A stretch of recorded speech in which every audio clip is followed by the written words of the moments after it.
अस्सलाम वालेकुम स्टूडेंट्स, क्या हाल है आपके। मेरा नाम है अबरार चौहान। आज हम चैप्टर नंबर 4 का इंतहाई इम्पोर्टेंट टॉपिक डिस्कस करने जा रहे हैं।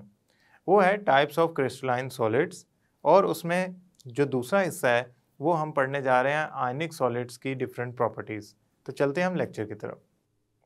स्टूडेंट्स, आज हम पढ़ने जा रहे हैं क्लासिफिकेशन ऑफ क्रिस्टलाइन सॉलिड्स, यानी कि क्रिस्टलाइन सॉलिड्स को अगर हम क्लासीफाई करना चाहते हैं on the basis of their bond present in the crystalline solid, तो वो कौन कौन सी क्लासिफिकेशंस हो सकती हैं। सबसे पहले तो हम एक चीज़ को थोड़ा सा रिवाइज करते हैं कि क्रिस्टलाइन सॉलिड्स एक प्रॉपर स्ट्रक्चर के अंदर मौजूद होते हैं, या उनके अंदर जो एटम्स, आयंस, मॉलिक्यूल जो उनको बना रहे होते हैं वो एक प्रॉपर अरेंजमेंट में आपस में अटैच होते हैं, जुड़ते हैं, और वो डिफरेंट शेप ऑफ क्रिस्टल बनाने की सलाहियत रखते हैं। अगर यूनिट सेल, जो कि आपने लास्ट लेक्चर के अंदर पढ़ा था 7 डिफरेंट क्रिस्टल सिस्टम्स के अंदर, कि अगर तो यूनिट सेल किसी इस तरह जुड़ते हैं कि उनमें जो ए बी सी 3 एक्सिस या लेंथ हैं वो बराबर होती हैं और उनमें एंगल 90 डिग्री का होता है, तो वो क्यूब बनेगा। और अगर उनमें ये लेंथ चेंज होती है, से ए बी के बराबर नहीं होती या बी सी के बराबर नहीं होती, तो वो क्यूब नहीं बनेगा, कोई और शक्ल बनेगी। यानी कि जो यूनिट सेल किसी भी क्रिस्टलाइन सॉलिड का सबसे छोटा पार्ट जो रिपीट होकर पूरा क्रिस्टल का स्ट्रक्चर बनाता है और उसमें क्रिस्टल की सारी करेक्टरिस्टिक्स होती हैं, वो यूनिट सेल उनकी शेप को डिफाइन करता है। वो यूनिट सेल के अंदर जो एटम, आयंस या मॉलिक्यूल्स मौजूद होते हैं वो किसी ना किसी कोहेसिव फोर्स या बॉन्ड के जरिए तो आपस में जुड़े होंगे। वो बॉन्ड हम यूज करेंगे as a basis to classify the crystalline solids into different categories. For example, मैं आपसे कहता हूं कि मेरे पास एक सॉलिड है, ये सॉलिड क्रिस्टल है, यानी कि क्रिस्टलाइन है, इसके अंदर जो भी इसको बनाने वाले पार्टिकल्स हैं वो अरेंज्ड हैं। तो आपका पहला सवाल ये होगा मुझसे कि अगर ये क्रिस्टलाइन सॉलिड है तो इसकी शेप क्या है। मैं फॉर एग्जांपल आपको जवाब दे देता हूँ, भाई ये क्यूबिक है। फिर दूसरा सवाल आप ये करेंगे, ये बन किससे रहे हैं। मैं इसका जवाब देता हूँ कि ये आयन से मिलकर बन रहे हैं। तो जब कोई चीज़ आयन से मिलकर बनेगी ना, तो उसमें कोवलेंट बॉन्ड नहीं प्रेजेंट हो सकता, उसमें जो बॉन्ड प्रेजेंट होगा वो होगा आयोनिक बॉन्ड। सो ये जो सॉलिड जो कि क्रिस्टलाइन है और जिसकी प्रॉपर्टीज को हम डिस्कस कर रहे हैं, that is technically made up of ionic bond. अब जरूरी नहीं कि सारे क्रिस्टलाइन सॉलिड आयनिक बॉन्ड से बने हो, कुछ क्रिस्टलाइन सॉलिड जो होते हैं वो कोवलेंट बॉन्ड से भी मिलकर बने होते हैं। और अगर मैं एक खास किस्म के क्रिस्टलाइन सॉलिड्स की बात करूं, फॉर एग्जांपल मॉलिक्यूलर सॉलिड्स में आयोडीन की बात करूं, तो उसके अंदर तो ना कोवलेंट बॉन्ड होता है, ना ही उसके अंदर कोई आयोनिक बॉन्ड होता है जो वो क्रिस्टल फॉर्मेशन में हिस्सा लेता है, बल्कि उसके अंदर वैंडरवाल फोर्सेस मॉलिक्यूल्स को जोड़ के एक खास शक्ल में उसको मेंटेन रखती हैं, बनाती हैं, सॉलिड बनाती हैं। सो इसका मतलब ये हो गया कि क्रिस्टलाइन सॉलिड होना और किस नेचर ऑफ बॉन्ड या कोहेसिव फोर्स के जरिए वो बन रहा है, इसके बारे में नॉलेज होना बहुत ज़रूरी है। सबसे पहली तो बात यह है कि हम यहाँ पे कोहेसिव फोर्स का मतलब ये लेते हैं जो फोर्स सॉलिड के अंदर एटम्स, आयंस या मॉलिक्यूल्स को होल्ड करके रखती है। The force which holds atoms, ions और molecules। अब फॉर एग्जाम्पल, अगर हमारा क्रिस्टलाइन सॉलिड मिलके बना है आयन से, अगर हमारा क्रिस्टलाइन सॉलिड जो है, क्रिस्टलाइन सॉलिड आयन से मिलके बना है, तो उसमें जो बॉन्ड होगा वो आयोनिक बॉन्ड होगा। तो हम यहां लिख देते हैं, if it is made up of ions it will have ionic bond. और ऐसा सॉलिड आयोनिक सॉलिड्स कहलाएंगे। सबसे पहले हम इसको डिस्कस करेंगे, देन बाकियों की तरफ जाएंगे। खैर, अभी हम जरा टाइप्स पूरी कर लेते हैं। अगर क्रिस्टलाइन सॉलिड मिलके बना हो एटम से, तो वो कोवलेंट बॉन्ड के जरिए, यानी कि इलेक्ट्रॉन शेयरिंग के जरिए, अगर तो वो नॉन मेटल है तो वो इलेक्ट्रॉन शेयरिंग के जरिए मिलकर बनाते हैं। इधर में लिखते हैं कोवलेंट बॉन्ड। तो ऐसे सॉलिड्स को हम कोवलेंट सॉलिड्स कहते हैं। इसमें कोवलेंट बॉन्ड एक्सटेंड हुआ होता है और एक पूरा प्रॉपर नेटवर्क बना रहा होता है, स्ट्रक्चर बना रहा होता है, चाहे वो लेयर्स की फॉर्म में हो या एक्सटेंडेड नेटवर्क की फॉर्म में हो। फॉर एग्जाम्पल, ये एक आपके सामने कार्बन के एटम्स हैं जो आपस में बहुत सारे जुड़े हुए हैं एक खास टेट्राहेड्रल स्ट्रक्चर के अंदर, और वो जो स्ट्रक्चर बना रहे हैं असल में ये डायमंड का स्ट्रक्चर है। इसमें ये जो में आपको रेड कलर से हाईलाइट होती हुई लाइनें नजर आ रही हैं, that is actually covalent bond जो कार्बन एटम्स को एक पूरे क्रिस्टल के अंदर होल्ड करके रखता है। समटाइम होता है कि ये कोवलेंट सॉलिड्स जो होते हैं ना, वो लेयर्स की फॉर्म में अपना स्ट्रक्चर बना रहे होते हैं, जैसे कि ग्रेफाइट है, जैसे कि आप देख सकते हैं ये लेयर्स आपस में इंटरकनेक्टेड होती है through some forces of attraction, but somehow ये लेयर्ड स्ट्रक्चर जो है ये भी कोवलेंट सॉलिड ही कहलाता है, क्योंकि इसमें जो ये लेयर्स बनी हुई हैं इनमें मौजूद जो एटम्स हैं they are actually joined together by the help of covalent bond. Now the third is, if the crystalline solid is made up of molecules, then उनमें जो फोर्स ऑफ अट्रैक्शन उनको होल्ड करके रखती है, cohesive force of attraction in the form of solid, तो वो कहलाती है वैंडरवाल या इंटरमॉलिक्यूलर फोर्सेस। इंटरमॉलिक्यूलर फोर्सेस जिसे आप वैंडरवाल फोर्सेस भी कहते हैं। अब फॉर एग्जाम्पल आप कहेंगे सर इसका मॉलिक्यूल्स तो पोलर भी होते हैं, नॉन पोलर भी होते हैं, तो क्या नॉन पोलर और पोलर में सेम वैंडरवाल फोर्सेस होंगी? No. Van der Waals forces nature of molecule के जरिए जस्टिफाई की जा सकती है कि कौन सी होंगी। फॉर एग्जाम्पल अगर आपके पास पोलर मॉलिक्यूल है तो उसमें जो फोर्सेज ऑफ अट्रैक्शन होंगी वो डाइपोल डाइपोल होंगी, और अगर तो आपके पास मॉलिक्यूल से बना हुआ कोई क्रिस्टलाइन सॉलिड है और वो नॉन पोलर है जैसे आयोडीन है, तो उसमें जो फोर्सेज ऑफ अट्रैक्शन होंगी वो डाइपोल डाइपोल नहीं होंगी, वो सिंपल लंडन डिस्पर्शन फोर्सेज होंगी जो कि नॉन पोलर मॉलिक्यूल में सिग्निफिकेंट होती हैं। अच्छा, अब एक कैटेगरी जो अक्सर हम सुनते आए हैं, देखते हैं, अगर तो क्रिस्टलाइन सॉलिड मेटल एटम से मिलके बना है, मेटल एटम से, तो हम कहेंगे कि उसमें मेटालिक बॉन्ड एग्जिस्ट करता है। मेटालिक बॉन्ड, मेटालिक बॉन्ड पे 3 डिफरेंट थ्योरीज हैं जो हम पढ़ेंगे अपने लेक्चर्स के अंदर।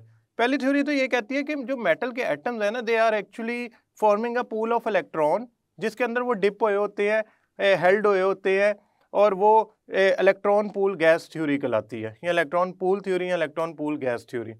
समहाउ एक और थ्योरी है जो लुइस पॉलिंग ने इंट्रोड्यूस कराई थी कि ज़रूरी नहीं कि आप जिस तरह सोच रहे हैं कि वो एक इलेक्ट्रॉन पूल के अंदर मेटल के पॉजिटिव आयंस डिप हुए होते हैं, इमर्स हुए होते हैं, हेल्ड हुए होते हैं।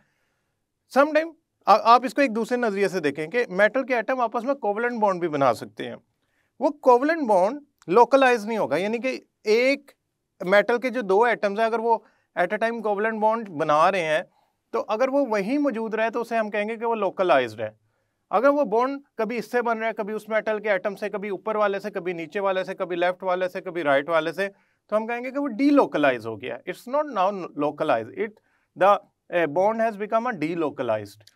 ये जो मेटालिक बॉन्ड की तीसरी थ्योरी है, बैंड थ्योरी, वो भी मेटालिक बॉन्ड के बिहेवियर को या उसकी नेचर को डिस्कस करती है, कैसे बनता है। बट समहाउ हम अभी इसकी डिटेल में जाने की बजाय एक सिंपल बात करते हैं कि मेटल्स के एटम भी क्रिस्टलाइन सॉलिड बनाते हैं, यानी कि एक प्रॉपर स्ट्रक्चर बनाते हैं। ऐसा नहीं है कि मेटल के एटम रैंडमली जुड़े होते हैं, they actually have a proper structure. अगर आप मेल्टिंग और बॉइलिंग पॉइंट्स के बारे में बात करें ना, तो वो इनके स्ट्रक्चर की वजह से बहुत ज़्यादा डिस्टर्ब हो जाता है। तो स्ट्रक्चर तो उसमें होता है, इसमें कोई दूसरी राय नहीं। बॉन्ड की नेचर थ्योरीज एक्सप्लेन करती है, वो एक अलग टॉपिक है जो हम बाद में पढ़ेंगे। इसकी एग्जांपल है हमारे पास पोटाशियम मेटल का क्रिस्टल या पीस, और आयरन मेटल का। स्टूडेंट्स, ये है हमारे क्रिस्टलाइन सॉलिड्स, और ये है हमारे पास 4 types: ionic solids, covalent solids, और ये होंगे मॉलिक्यूलर सॉलिड्स, और हमारे पास ये जो 4th टाइप बन रही है, they are actually metallic solids या मेटल्स। 4th type. तो ये 4 टाइप्स है, इन 4 सॉलिड्स को हम डिस्कस करने जा रहे हैं। बस आपने ये याद रखना है कि जब हम किसी एक टाइप का नाम लेते हैं ना, मसला आयनिक सॉलिड, तो उसमें नेचर ऑफ बॉन्डिंग डिफरेंट होती है, और उस नेचर ऑफ बॉन्डिंग की वजह से उसमें कुछ प्रॉपर्टीज ऐड हो जाती है, करैक्टर बन जाती हैं उसका, जो कि हम डिफाइन करेंगे वन बाय वन। तो सबसे पहले हम चलते हैं आयनिक सॉलिड की तरफ।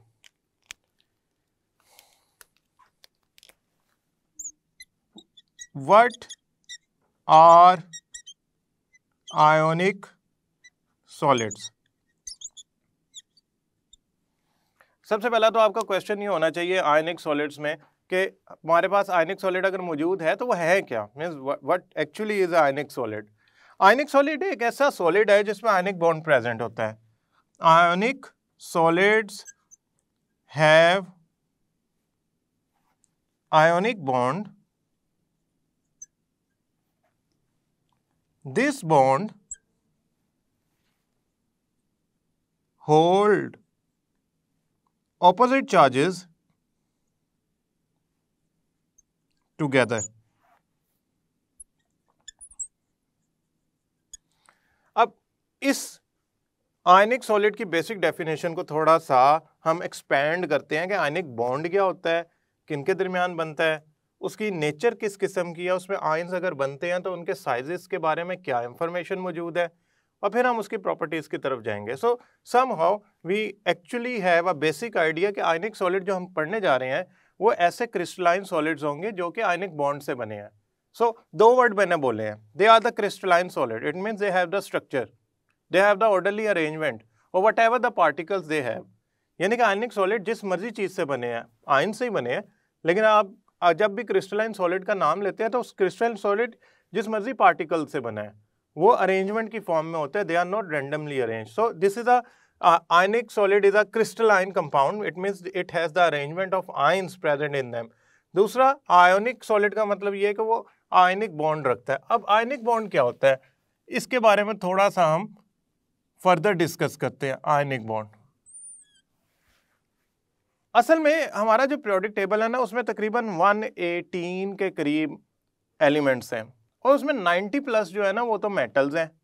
मैं सबसे पहले अगर आयनिक बॉन्ड पढ़ाने से पहले अगर मैं ब्लॉक्स बनाऊं पीरियोडिक टेबल के, तो आप जानते हैं कि ये S ब्लॉक है, ये P ब्लॉक है, ये D ब्लॉक है और यहाँ पे जो ब्लॉक है वो है F ब्लॉक। नाउ अब जो मैं हिस्सा हाईलाइट कर रहा हूँ या जिधर मैं क्रॉस लगा रहा हूँ, ये सारा हिस्सा जो है ये मेटल से भरा पड़ा है। ये सारे एलिमेंट्स जो है ना वो मेटल्स हैं, ये सारे एलिमेंट्स हमारे पास मेटल्स हैं। सो अगर टेक्निकली देखा जाए इवन F भी मेटल्स की फॉर्म में है, लेंथेनाइड और एक्टेनाइड सीरीज। सो अगर टेक्निकली देखा जाए तो पीरियोडिक टेबल का तो बहुत बड़ा मेजर हिस्सा चंक जो है वो तो मेटल्स ने ऑक्यूपाई किया हुआ है। हमारे पास सारी की सारी मेटल्स जो होती है ना वो सॉलिड फॉर्म में होती हैं। हाँ, मरकरी एक ऐसी मेटल है जो सॉलिड फॉर्म में नहीं होती बट है मेटल ही, कंडक्टर है। उसकी वजह उसके अंदर जो स्ट्रेंथ है मेटेलिक बॉन्ड की वो है जिसकी वजह से वो लिक्विड फॉर्म में होती है। बट समहाउ तमाम मेटल्स हार्ड भी नहीं होती। सोडियम बानिस्बत कॉपर के या बानिस्बत क्रोमियम के सॉफ्ट है। क्रोमियम बहुत हार्ड मेटल है, ठीक है, टंगस्टन होगी फॉर एग्जांपल को। और मेटल्स कंडक्टर होती हैं, it mean they can conduct electricity. एक और चीज़ है उनका बिहेवियर, अगर मैं किसी मेटल का नाम लेता हूँ ना, मेटल एटम का, तो मैं असल में ऐसे एटम की बात कर रहा हूँ जिसका साइज लार्ज है। I am not talking about an atom which has a small size. मैं जब भी मेटल एटम का नाम लेता हूँ तो मेरे जहन में जो भी एटम आता है, चाहे वो सोडियम है, पोटाशियम है, रुबीडियम है, कॉपर है, सिल्वर है या से एल्यूमिनियम है, कोई भी मेरे जहन में मेटल का एटम आता है तो वो एक लार्ज साइज का एटम आता है। नॉन मेटल्स के जो एटम होते हैं वो स्मॉल साइज के होते हैं, मेटल के एटम जो होते हैं ना वो लार्ज साइज के होते हैं। अब ये जो मेटल का एटम अगर मैं लार्ज साइज का बनाता हूँ तो इसका जो वैलेंस शेल होता है, पहली बात है उसके अंदर वैलेंस शेल से पहले बहुत सारे शेल्स मौजूद होते हैं। से मैंने एक ये एटम बनाया सोडियम का, सोडियम के अंदर होते हैं 11 electrons.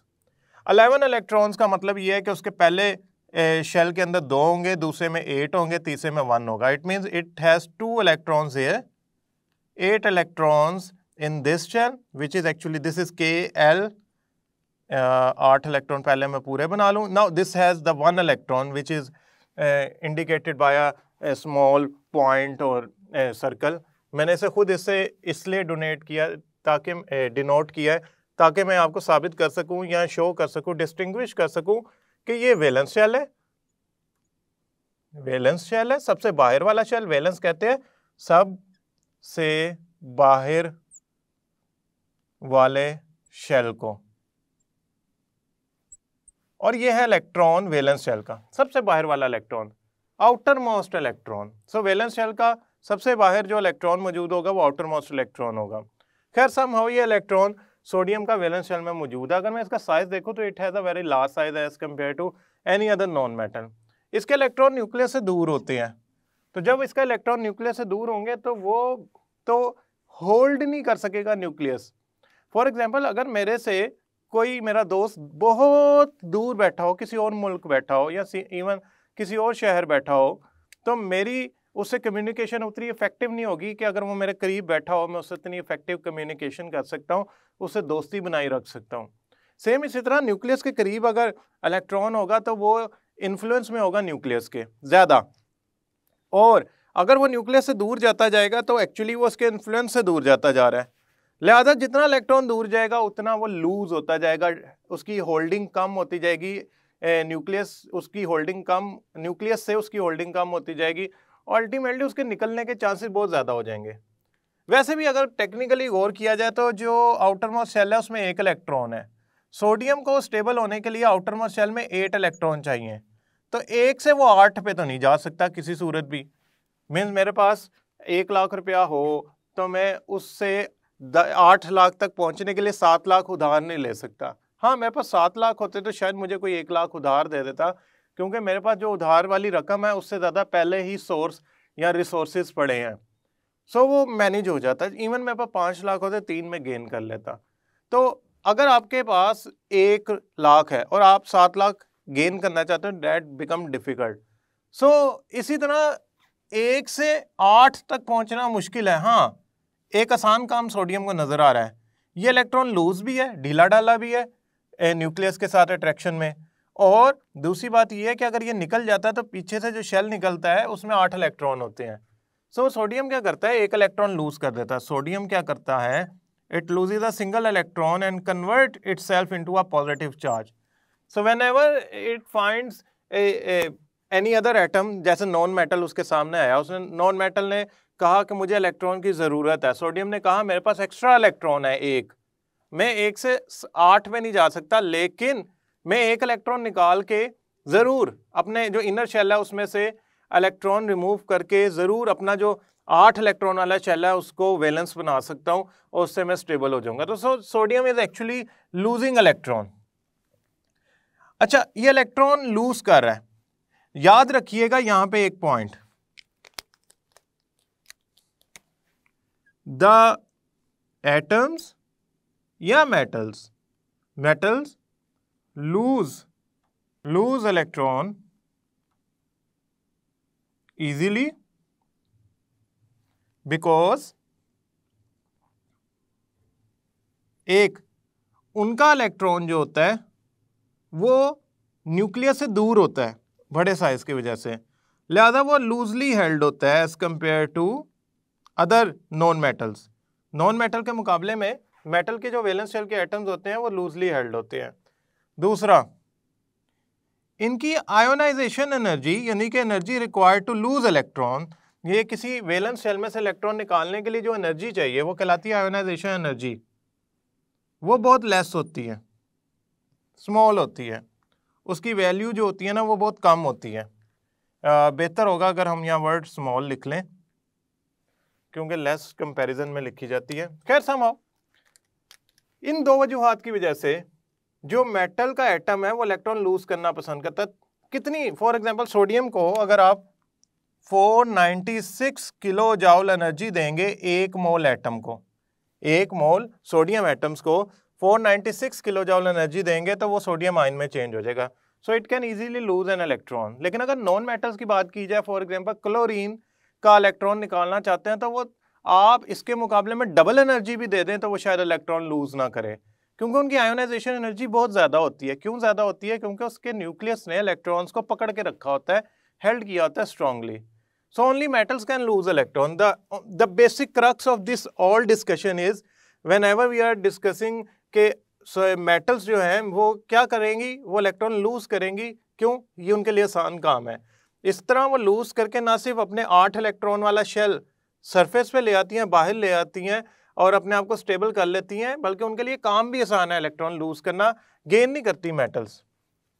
Now we talk about now the metal atom is discussed. असल में ना आयनिक बॉन्ड जो होता है ना, वो मेटल एटम का नॉन मेटल एटम से बॉन्ड होता है। अब पहले हमने डिस्कस किया, अब हम चलते हैं नॉन मेटल की तरफ। फॉर एग्जांपल मैं क्लोरीन की ही बात करता हूं जिसको मैं डिस्कस कर रहा हूं।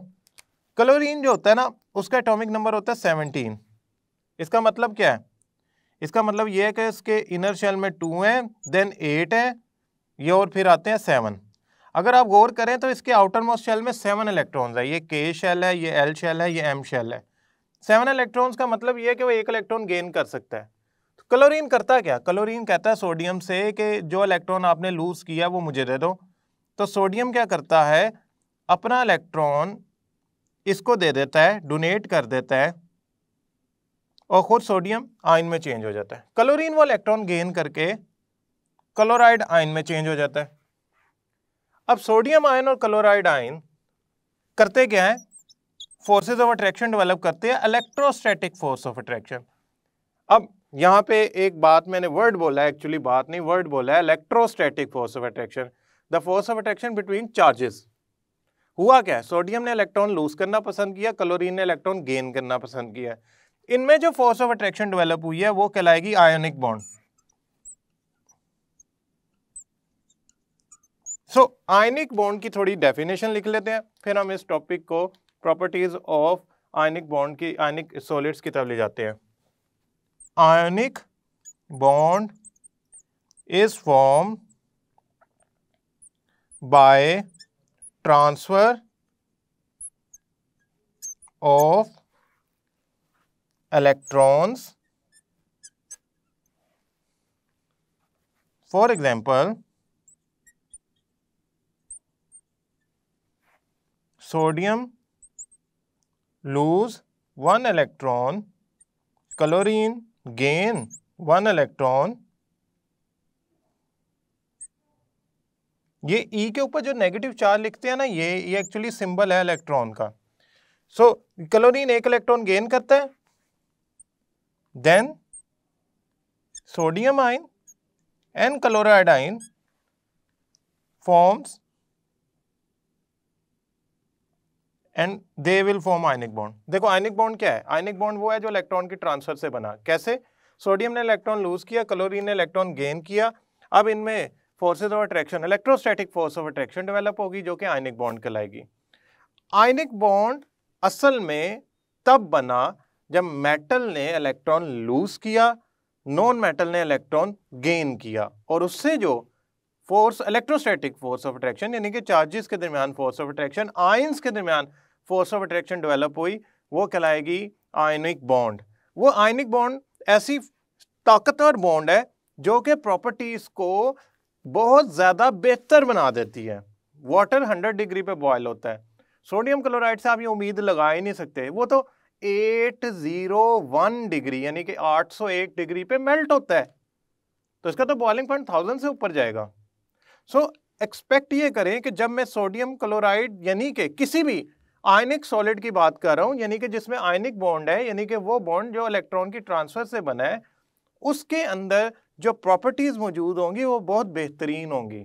और आयनिक बॉन्ड किसके दरमियान बनता है? यूजुअली मेटल और नॉन मेटल के दरमियान। कब बनता है? जब इलेक्ट्रॉन मेटल्स लूज करती हैं और नॉन मेटल इलेक्ट्रॉन गेन करती हैं। और ये फोर्स ऑफ अट्रैक्शन स्ट्रॉन्ग है, वीक है? ये बहुत स्ट्रॉन्ग फोर्स है। तो इसके लिए जो प्रॉपर्टीज डेवलप होंगी they are very good, they are excellent properties. हाँ, कंडक्शन नहीं होगी, वो हम डिस्कस कर लेते हैं, but still they will be a very good properties. असल में ये एक किस्म का यूं समझ लें कि दोनों की स्टेबिलिटी का मामला है। सोडियम इलेक्ट्रॉन लूज करके स्टेबल हुआ हुआ है, क्लोरीन इलेक्ट्रॉन गेन करके स्टेबल हुआ हुआ है। Rather than sharing, they have transferred electron from one atom to other. So this is actually ionic bond. अब हम इसकी चलते हैं प्रॉपर्टीज की तरफ। आयनिक सॉलिड के बारे में आपको मैंने पहले डिस्क्राइब किया कि ये आयनिक बॉन्ड से बना होता है, और आयनिक बॉन्ड आयंस के दरमियान इलेक्ट्रोस्टैटिक फोर्स ऑफ अट्रैक्शन होती है, और आयनिक बॉन्ड क्यों बनता है, उसके पीछे मेटल और नॉन मेटल किस तरह ज्वाइन होते हैं इलेक्ट्रॉन लूज करके या ट्रांसफर करा के मेटल से नॉन मेटल की तरफ। इनमें इलेक्ट्रोनेगेटिविटी डिफरेंस बहुत ज़्यादा होता है, यानी कि मेटल इलेक्ट्रॉन लूज करना चाहती है, इलेक्ट्रो पॉजिटिव होती है, नॉन मेटल जो होती है वो इलेक्ट्रॉन गेन करना चाहती है। इनमें इलेक्ट्रोनेगेटिविटी का डिफरेंस 1.7 से ग्रेटर होता है और वो आयनिक बॉन्ड बनाना पसंद करते हैं। आयनिक बॉन्ड में मैंने आपको ये बताया है कि it is not a kind of very weak force of attraction या बॉन्ड, ये है ये कोई कमज़ोर किस्म की चीज़ नहीं है, it's a very strong cohesive force. तो मैं आपसे यही बात करूंगा और बार बार करूंगा कि आयनिक बॉन्ड अगर किसी स्पीशीज़ में बन गया है तो वो उसकी प्रॉपर्टीज़ को ज़मीन से उठा के, यानी कि बहुत लो लेवल से जो एक्सपेक्टेशन है उससे कई गुना ऊपर ले जाएगा। मसलन मैं आपको सिर्फ एक प्रॉपर्टी बता रहा हूँ, सोडियम क्लोराइड का मेल्टिंग पॉइंट होता है 801 डिग्री। जरा वाटर का मेल्टिंग पॉइंट देखें 0 डिग्री। क्या एक्सपेक्टेशन है आपकी, कितनी गुना फोर्स ऑफ अट्रैक्शन स्ट्रांग होगी कि NaCl का जो मेल्टिंग पॉइंट है जब वो फ्यूज हो जाता है यानी कि मोल्टन स्टेट में कन्वर्ट हो जाता है, वो कितनी ज्यादा वैल्यू रखता है। इस बात को हमने समझ लेना है कि whenever we talking about ionic solids, we are actually guessing the very good properties, we are expecting very good properties. So सबसे पहली तो प्रॉपर्टी ये है कि चूंकि इसमें फोर्सेस ऑफ अट्रैक्शन जो होती हैं वो स्ट्रॉन्ग होती हैं, लिहाजा ये कंपाउंड जो होता है सॉलिड होता है। असल में ना जो चार्जेस होती हैं ना वो अकेले रह नहीं सकते हैं, वो क्या करते हैं अपने सराउंडिंग में अपने से ऑपोजिट चार्जेस को इकट्ठा कर लेते हैं। In that way they are surrounded by opposite charges, एक पॉजिटिव के फ्रंट पे होगा एक बैक साइड पे होगा। खैर समहाउ ये जो पॉजिटिव चार्ज है ये surrounded by a negative charge है। अब ये जो नेगेटिव चार्ज है ये भी इसी तरह नहीं रहेगा, बल्कि ये क्या करेगा पॉजिटिव चार्जेस से सराउंड हुआ होगा, बिल्कुल इसी तरह जैसा पॉजिटिव चार्ज नेगेटिव चार्ज से सराउंड हुआ है, यानी कि उससे घेरा हुआ है। अब अगर ये डेवलप होती गई तो आपके ख्याल में क्या ये सिर्फ एक्स एक्सिस के अलोंग डेवलप होंगी? नहीं, ये वाई एक्सिस के अलोंग भी फोर्स ऑफ अट्रैक्शन डेवलप हो रही हैं, ये जेड एक्सिस के अलोंग भी फोर्स ऑफ अट्रैक्शन डेवलप हो रही हैं। यानी कि जो आयंस हैं वो तीनों डिमेंशन में आपस में जुड़ते जा रहे हैं, यानी कि किसी खास डायरेक्शन में नहीं, हर डायरेक्शन में वो आपस में एक दूसरे से फोर्सेस ऑफ अट्रैक्शन डेवलप करके आयनिक बॉन्ड के जरिए जुड़ते जा रहे हैं। तो आप क्या एक्सपेक्ट करते हैं, ये तो डायरेक्शनल नहीं है पहली बात है। इससे तो मैं कहूँगा कि ये जो इनमें बॉन्ड बन रहा है वो नॉन डायरेक्शनल है, ऐसा नहीं है कि वो एक खास एक्सिस या खास डायरेक्शन में फॉर्म हो रहा है, वो तो उसके इर्द गिर्द हर डायरेक्शन में एक आयन को ऑपोजिट चार्ज आयन सराउंड कर रहा है। मसलन पॉजिटिव को अगर मैं यहाँ पे दरमियान में पॉजिटिव आयन बना दूं, ये पॉजिटिव आयन है, ठीक है। पॉजिटिव आयन छोटा होता है क्योंकि उसने इलेक्ट्रॉन लूज किया होता है, और नेगेटिव आयन बड़ा होता है क्योंकि उसने इलेक्ट्रॉन गेन किया होता है। हम बाद में उसको डिस्कस करेंगे इसके साइज को। इसके बाद समहाउ इसको एक चार्ज ने सराउंड किया होता है लेफ्ट एंड राइट, एक ने किया होता है अप एंड डाउन, एक ने किया होता है फ्रंट और बैक से। अब इतने ज्यादा चार्जेस ने अगर इसे सराउंड किया होगा तो ये तो बड़ी स्ट्रॉन्ग आपस में अट्रैक्शन डेवलप करेगा। नॉन डायरेक्शनल भी है, हर जगह से तो फोर्स ऑफ अट्रैक्शन डेवलप हुई है, यानी कि बॉन्ड डेवलप हुआ है, यानी कि आयंस ने आपस में इलेक्ट्रोस्टैटिक फोर्स डेवलप की हुई है। नॉन डायरेक्शनल तो है, लेकिन ये इतनी स्ट्रॉन्ग है कि ये इनको आपस से एक दूसरे से दूर नहीं जाने देगी, लिहाजा ये अपनी शेप मेंटेन रखेंगे, यानी कि सॉलिड हो जाएंगे। तो इनकी इतनी स्ट्रॉन्ग फोर्स ऑफ अट्रैक्शन जो होती है वो इनको सॉलिड स्ट्रक्चर में कन्वर्ट कर देती है। सो सॉलिड कब कोई स्पीशीज बनती है जब फोर्स ऑफ अट्रैक्शन या बॉन्ड जो होता है बहुत स्ट्रॉन्ग होता है, 3 डायमेंशन में डेवलप होता है और वो पार्टिकल्स को अपनी जगह से हिलने नहीं देता। The second one is physical properties. यहां में फिजिकल प्रॉपर्टीज से मुराद melting point, boiling point, volatility consider करता हूं अभी, इसके अलावा भी करेंगे बट समहाउ इसको करते हैं। आपके ख्याल में इनका मेल्टिंग पॉइंट और बॉइलिंग पॉइंट ज्यादा होना चाहिए, कम होना चाहिए? इसके लिए मुझे ये सोचना पड़ेगा कि इनमें अट्रैक्शन कौन सी है। मेल्टिंग पॉइंट और बॉइलिंग पॉइंट असल में इंटर मॉलिक्यूलर फोर्सेस या बॉन्ड पे डिपेंड करता है। देखिए आयनिक बॉन्ड है, स्ट्रॉन्ग है, बहुत स्ट्रॉन्ग है, हर चार्ज सराउंड हुआ है दूसरे चार्जेस से। आपको एक खास अमाउंट ऑफ एनर्जी देनी पड़ेगी, तब जाके आपका जो भी क्रिस्टलाइन आयनिक कंपाउंड होगा वो मेल्ट होगा, और वो खास एनर्जी थोड़ी नहीं होगी, बहुत ज्यादा होगी। अब इतनी ज्यादा एनर्जी देना एक ऑर्डिनरी टेम्परेचर पे तो पॉसिबल नहीं है, हाई टेम्परेचर करना पड़ेगा। So they require a high temperature for melting and boiling. In that scenario they will become very excellent, they have very excellent forces of attraction, जिसकी वजह से उनका मेल्टिंग और बॉइलिंग पॉइंट बहुत ज्यादा होता है। इनकी वोलेटिलिटी बहुत लो होती है। वोलेटिलिटी तो तब हाई होती है ना जब बॉइलिंग पॉइंट कम होता है। इनका तो बॉइलिंग पॉइंट ही बहुत जबरदस्त किस्म का 1000 डिग्री के करीब जाता है। तो मैं इससे क्या एक्सपेक्ट करूंगा, मैं लो वोलेटिलिटी ही एक्सपेक्ट करूंगा। मेरे पास दूसरी बात है लैटिस एनर्जी। देखिए लैटिस एनर्जी क्या होती है, it is amount of energy required to convert 1 mole crystal lattice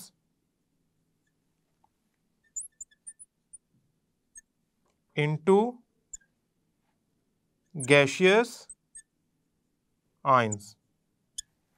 यानी कि अगर सोडियम क्लोराइड सॉलिड है, क्रिस्टल की फॉर्म में है, मैंने सोडियम और क्लोरीन, सोडियम आयन और क्लोराइड आयंस को एक दूसरे से अलहदा करना है, तो ये एक दूसरे से अलहदा होंगे आइसोलेटेड गैसियस स्टेट में। तो जो एनर्जी ये डिमांड करेंगे इसमें कन्वर्ट होने के लिए, मसलन sodium chloride demand 787 kilo joule पर mole energy to convert from a crystal into separate ions, ये बहुत ज़्यादा होती है, लैटिस एनर्जी बहुत ज़्यादा होती है। इवेंचुअली उसकी आंसर भी वही है कि लैटिस एनर्जी क्यों ज़्यादा होती है, क्योंकि इनमें फोर्सेस ऑफ अट्रैक्शन बहुत ज़्यादा होती हैं। फोर्सेस ऑफ अट्रैक्शन का मतलब है आयनिक बॉन्ड, वो इतना स्ट्रॉन्ग होता है कि वो हाई एनर्जी डिमांड करता है टूटने के लिए। देखिए ना, ये सोडियम और क्लोराइड आयन आपस में हेल्ड होंगे तो सोडियम क्लोराइड बना लेंगे। सोडियम क्लोराइड में सोडियम और क्लोराइड आयन आइसोलेट हो जाएं, एक दूसरे से दूर हो जाएं, एक दूसरे के इन्फ्लुएंस से निकल जाएं, तो वो गैसियस आइसोलेटेड स्टेट में चले जाएंगे। तो इसको इसमें कन्वर्ट करने के लिए एनर्जी डिमांड होती है, वो एनर्जी डिमांड बहुत ज़्यादा होती है, जिसकी वजह से हम कहते हैं दे have the very high lattice energy, so they ions can not be separated easily. अच्छा, लैटिस एनर्जी से ज़्यादा होने से होगा क्या, इनके आयंस तो एक दूसरे से दूर जाते ही नहीं है। अगर आयंस मूव नहीं कर सकते, अपनी जगह पर ठहरे रहते हैं, तो उनमें तो कंडक्शन नहीं होगी। अब अगर कंडक्शन होती क्या है, कंडक्शन पहली बात है, हम जरा कंडक्शन का सिनेरियो डिस्कस कर लेते हैं। कंडक्शन का मतलब होता है flow of charges. Flow of charges का मतलब क्या होता है कि इलेक्ट्रॉन्स हायर पोटेंशियल से लोअर पोटेंशियल की तरफ मूव कर रहे हैं, या इलेक्ट्रॉन एक टर्मिनल से दूसरे टर्मिनल की तरफ मूव कर रहे हैं, या आयंस किसी सोल्यूशन के अंदर मूव कर रहे हैं ऑपोजिट टर्मिनल्स की तरफ, यानी कि पॉजिटिव नेगेटिव टर्मिनल की तरफ जा रहे हैं, नेगेटिव पॉजिटिव टर्मिनल। चार्जेस का फ्लो है ना conduction is something the flow of charges. इनमें नहीं हो सकती। मसलन ये आपके सामने एक क्रिस्टल है सोडियम क्लोराइड का क्यूब, ठीक है। मैं इसको बार बार सोडियम क्लोराइड की इसलिए एग्जांपल दे रहा हूँ क्योंकि हमारे बुक में उसका स्ट्रक्चर भी डिस्कस हुआ है, तो चलो इसी बहाने उसकी और भी प्रॉपर्टीज डिस्कस हो जाएंगी। आप इसके दोनों साइड्स पे इलेक्ट्रिसिटी के टर्मिनल लगा दें और बैटरी के साथ सर्किट पूरा कंप्लीट करें, और उसमें आप लगा दें गैल्वानोमीटर, ठीक है। आप उसके अंदर मीटर लगा दें जो इंडिकेट करेगा करंट फ्लो करेगा, तो उसकी सुई जो है, उसकी जो नीडल है वो मूव करेगी। जब हमने इसको इसके साथ कनेक्ट किया और स्विच ऑन किया, तो ये तो फर्क ही कोई नहीं पड़ा उसको, मीटर को, उसने तो कोई इंडिकेशन ही नहीं शो की। इसका मतलब ये है कि इसमें से करंट नहीं गुजर पाया। करंट गुजरने के लिए इलेक्ट्रॉन्स फ्री होना जरूरी है, इसमें तो नहीं है। पहली बात, इसने तो इलेक्ट्रॉन ट्रांसफर कर दिया, मेटल ने उठा के नॉन मेटल को दे दिया है, और अब अगर इलेक्ट्रॉन फ्लो कर गया तो वो तो नॉन मेटल से भी निकल जाएगा, फिर इनमें किस बात की force of attraction. So electron तो नहीं हिलने लगा अपनी जगह से। अच्छा, आयंस मूव कर जाए, यानी कि जो नेगेटिव टर्मिनल जोड़ा हुआ है उस तरफ पॉजिटिव आयन चले जाएं, और जो पॉजिटिव टर्मिनल जोड़ा हुआ है उस पर नेगेटिव आयंस चले जाएं। अगर फॉर एग्जांपल ये पॉजिटिव आयन है, ये नेगेटिव आयन है, मैं जोर लगा रहा हूं लेकिन ये मूव नहीं कर रहा, क्यों नहीं मूव कर रहा? क्योंकि इन दोनों के दरमियान जो आयनिक बॉन्ड है उसने इसको पकड़ के रखा हुआ है, वो इसको एक दूसरे से सेपरेट नहीं होने दे रहा। सो कहने का ये मतलब है कि इनमें कंडक्शन पॉसिबल नहीं है। In solid state no conduction is possible in solid state. अब हम नहीं, आप इंसिस्ट करते हैं कि सर नहीं कंडक्शन करानी है हमने, मेल्ट कर लें। मेल्ट करने से होगा यूं कि आयंस जो होते हैं वो मूवेबल हो जाते हैं, वो फ्लो कर सकते हैं। तो मोल्टन स्टेट में आपके आयंस चूंकि थोड़े से फ्री हो गए हैं, लिहाजा टर्मिनल्स उसमें लगाने से, यानी कि आप इसमें इलेक्ट्रोड्स लगाएं और करंट पास कराएं तो वो हो जाएगा। आपको याद होगा 9th क्लास में हमने डाउन सेल पढ़ा था। डाउन सेल के अंदर सोडियम क्लोराइड में से करंट पास करके हम सोडियम और क्लोरीन गैस बनाते थे। वो तभी पॉसिबल था जब हम सोडियम क्लोराइड को मेल्ट करते थे। सोडियम क्लोराइड को मेल्ट करने के लिए उसमें थोड़ी सी इंप्योरिटी डालते थे ताकि मेल्टिंग पॉइंट कम हो जाए, जो हमारे नेक्स्ट चैप्टर में टॉपिक है कि ऐसा क्यों होता है। लेकिन समहाउ अभी मैं उस तरफ जाने की बजाय आपको सिर्फ ये बता दूं कि if you want to conduct electricity in ionic compound, it is not possible in solid state because the ion could not move due to the strong ionic bond. But if you insist to form do any kind of conduction from solids, you need to melt it. तो आपने उसे क्या करना है? Melt करना है। Only by melting conduction is possible.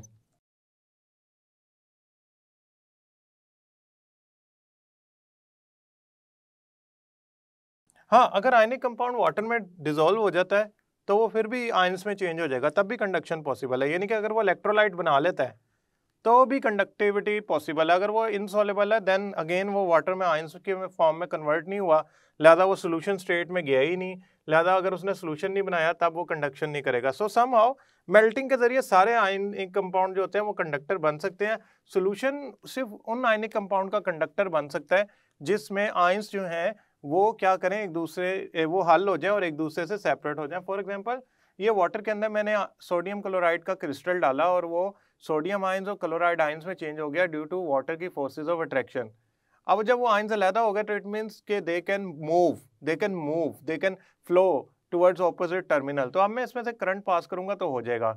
Now another property which we need to discuss is actually brittleness.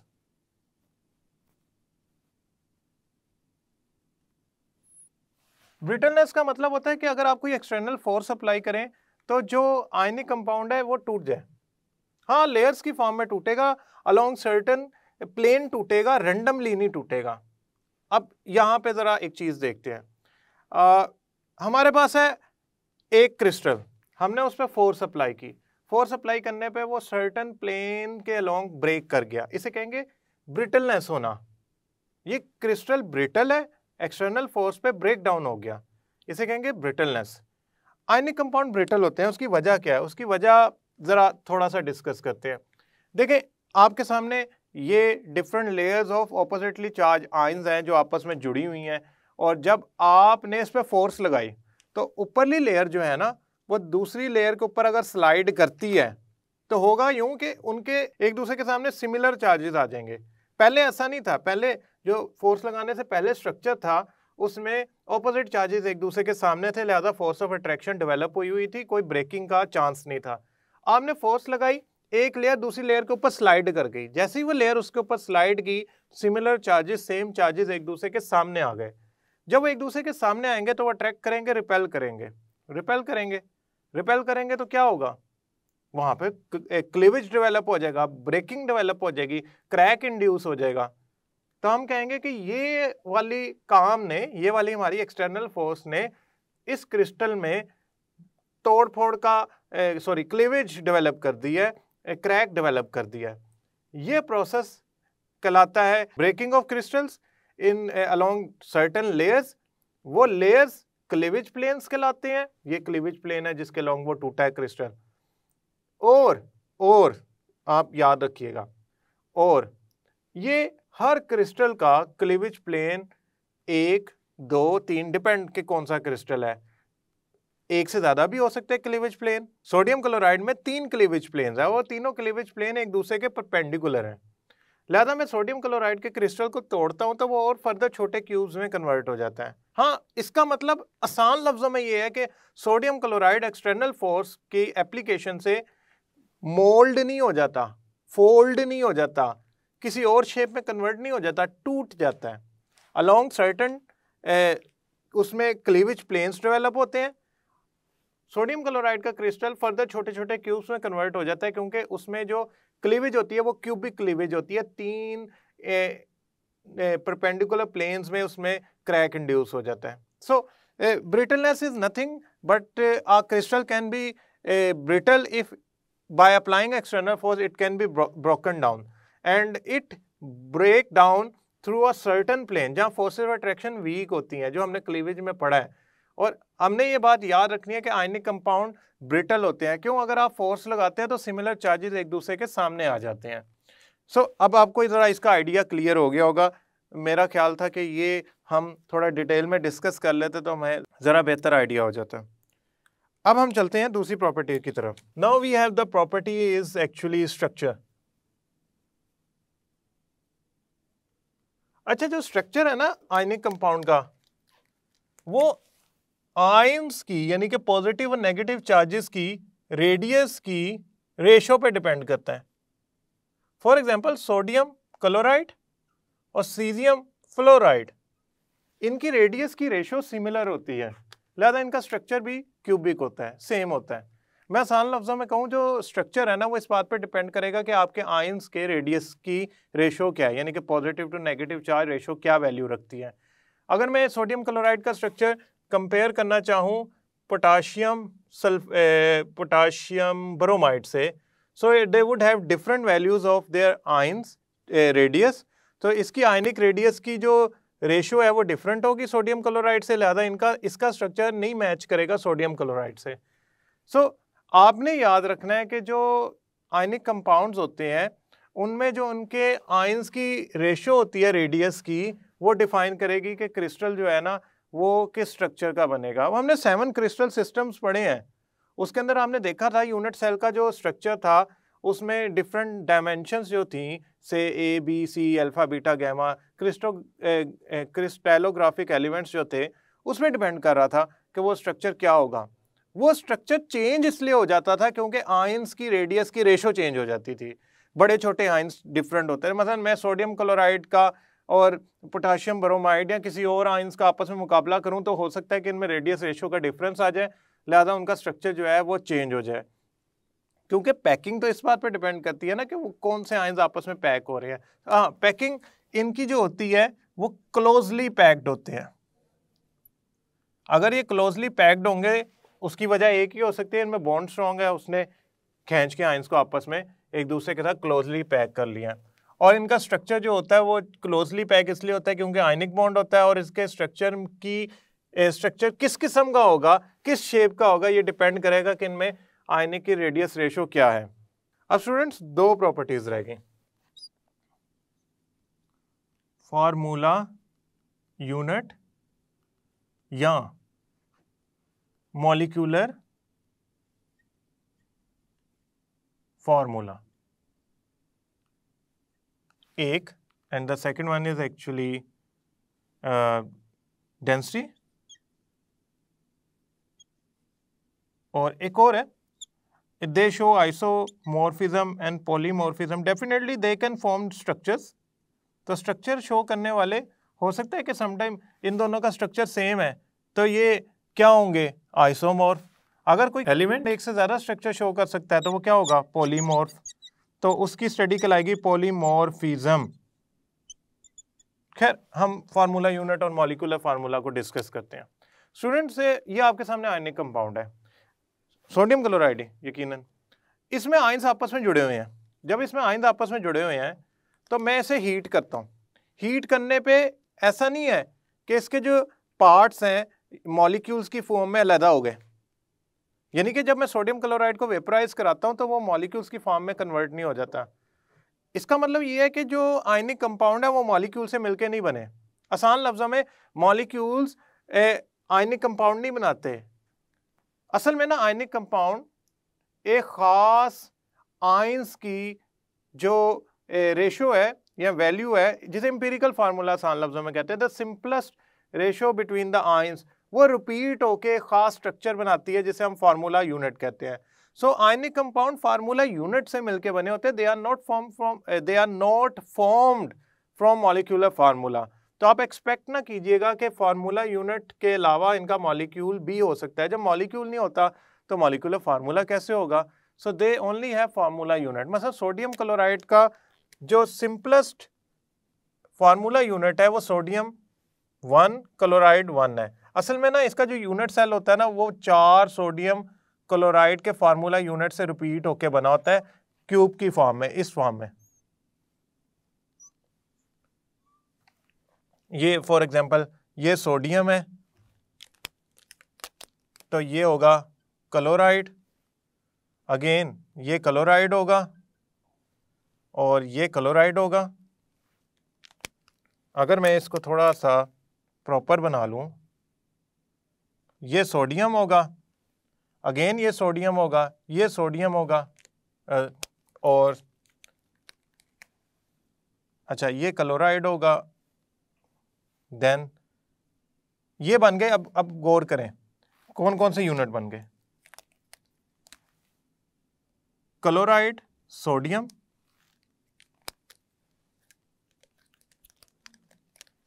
ये है एक formula unit, 2, 3, 4 formula unit repeat होके एक यूनिट सेल बना रहे हैं। वो यूनिट सेल रिपीट होके पूरा सोडियम क्लोराइड का क्रिस्टल बना रहा है। सो ये मॉलिक्यूल तो हो नहीं सकता, ये तो स्मॉलेस्ट आयंस की रेशियो है जो रिपीट होके यूनिट सेल बना रही है और यूनिट सेल फिर लैटिस बना रहा है। सो इसमें मॉलिक्यूल नहीं एग्जिस्ट करते। इनकी डेंसिटी बहुत ज़बरदस्त होती है, हाई होती है। उसकी वजह इनकी क्लोज पैकिंग है। इनका जो स्पेस नहीं होती इनके आयंस के दरमियान, they are closely pack, non directional होते हैं हर तरफ से, तो उनकी पैकिंग हुई होती है ऑपोजिटली चार्ज से। ये थोड़ी है कि खास डायरेक्शन में उनकी पैकिंग है और बाकी स्पेस है। They are actually covered with opposite charges. जैसा कि मैंने आपको ये बताया था कि ये सोडियम जो है ये क्लोराइड आयन से कवर हुआ होता है। हमने याद रखनी है बात कि जब हम डेंसिटी की बात कर रहे हो तो वही actually have low or high density, both are possible, but for ionic compound only high density is possible due to the close packing. So students, ये हमारी थी ionic compound की properties। ionic compound की properties जब आप board में exam में लिख के आएंगे तो उसमें डायग्राम्स बनानी पड़ेंगी आपको, और जब डायग्राम्स बनानी पड़ेंगी तो एक बात तो आपने अपने जहन में हमेशा के लिए बैठा लेनी है कि आयनिक कंपाउंड में एक आयन हमेशा अपने ऑपोजिट चार्ज आयन से जुड़ा होता है।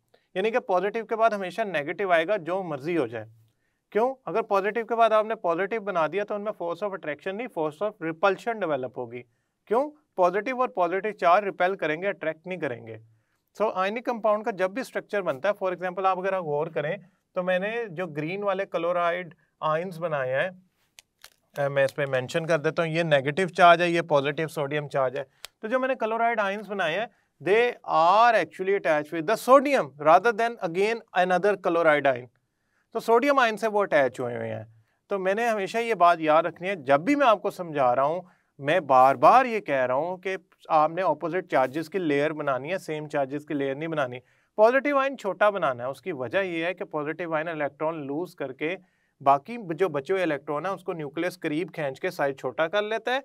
जो नॉन मेटल्स हैं जो इलेक्ट्रॉन गेन करते हैं, फॉर एग्जांपल क्लोराइड या फ्लोराइड या ब्रोमाइड या iodide, it could be any non metal, वो इलेक्ट्रॉन गेन करके oxygen for example magnesium oxide के अंदर इलेक्ट्रॉन गेन करके अपना इलेक्ट्रॉनिक क्लाउड बड़ा कर लेते हैं, जिससे उनका साइज क्या हो जाता है, इंक्रीज हो जाता है।